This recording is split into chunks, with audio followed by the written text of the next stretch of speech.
Hello အားလုံးပဲမင်္ဂလာပါဒီ vlog လေးကတော့ကျွန်တော်ရဲ့ဘန်ကောက်ခီးစဉ်တတိယမြောက်ပိုင်းလေးပဲဖြစ်ပါတယ်ဒီပိုင်းလေးမှာတော့ကျွန်တော် hotel ကနေ The Grand Palace သွားတဲ့အချိန်မှာကျွန်တော်ရိုက်ခဲ့တဲ့ vlog လေးကြီးကြည့်ရမှာဖြစ်ပါတယ်အခုလောဆယ်လမ်းပေါ်မှာဖြစ်ပါတယ်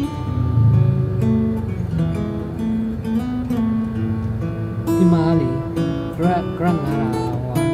ရန်ကုန်မှာထဲစီကြီးနော်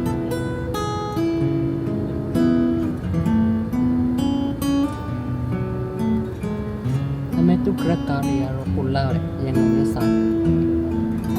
ဇိမ်လည်းဘူးရှိတယ်တန်လည်းဘူးတန်ဘူး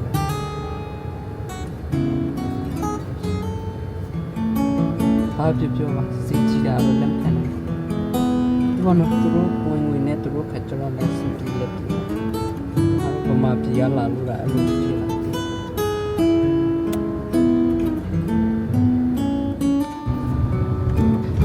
ကာစီနဲ့ဗီဒီယိုရိုက်ပါတယ်ရိုက်ရင်လည်းပဲသူတို့နိုင်ငံရဲ့ဖွံ့ဖြိုးတိုးတက်မှုကိုခံစားရပါတယ်ဥပမာလမ်းပန်းဆက်သွယ်ရေးကစအရန်ကောင်းပါတယ်ပြီးလို့ရှိရင်အများသုံးရင်းစနစ်တွေယထာစနစ်တွေအရန်ကိုကောင်းပါတယ်ပြီးရင်လမ်းဘေးဝဲရမှာရှိတဲ့တိုက်တာတွေကလည်းငေးမောရလောက်တဲ့အထိအရန်ကိုချီမှာလာပနေတာကိုလည်းခံစားခဲ့ရပါတယ်ပြီးလို့ရှိရင်နောက်တစ်ခုကကြတော့နိုင်ငံခြားသားတွေအရင်များပါတယ်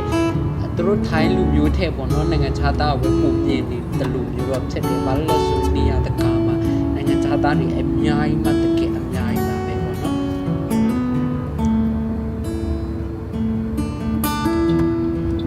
The Grand Palace ရှိကိုရောက်ရှိလို့လာပါပြီ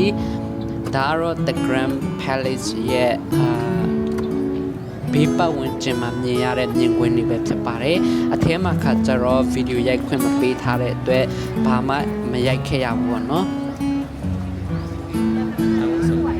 The Grand Palace ရဲ့ဘေးပတ်ချလဲမှာတော့လူတော်တော်ရှိပါတယ်ကမ္ဘာလက်ခရီးသည်တွေလည်းအများကြီးပါပဲပြီးလို့ရှိရင်ဆိုင်ခန်းတွေရှိပါတယ်လေလုပတ်လို့ကောင်းတဲ့ဓာတ်ပုံရိုက်လို့ကောင်းတဲ့နေရာတွေလည်းအများကြီးရှိပါတယ်ဒီတက်လီကနဲ့ကျွန်တော်တို့ The Grand Palace ထဲကိုဝင်မှာဖြစ်ပါတယ်ဝင်ချင်မှာပဲအောက်မှာခမ်းမကြေးတခုရှိပါတယ်အဲ့ခမ်းမထဲမှာလူတွေအများကြီးပါပဲပေါ့နော်အဲ့မှာចောင်းသားတွေလည်းပါတယ်တခြားကမ္ဘာလက်ခရီးသည်တွေလည်းအများကြီးပဲအဲ့မှာအနားယူကြတာကိုလည်းမြင်ခဲ့ရပါတယ်ခုနကကျွန်တော်တို့တက်လီကာကနေဆင်းလာပါတယ်ပြီးလို့ရှိရင်ခမထဲရောက်သွားတယ်ခမအနေပြန်တက်သွားတယ်တက်သွားတဲ့အချိန်မှာနန်းတော်ရဲ့ပရဝဏ်ထဲကိုရောက်သွားပါတယ်အဲ့ပရဝဏ်ထဲရောက်ပြီဆိုတာနဲ့ tourist guide တွေအများကြီးရှိတယ်ပေါ့နော်အဲ့မှာတမိုင်းကြောင်းတွေရှင်းပြပေးမဲ့လူတွေအများကြီးရှိပါတယ်ကိုငားချင်တဲ့ဆိုရင်ငားလို့ရပါတယ်ပေါ့နော်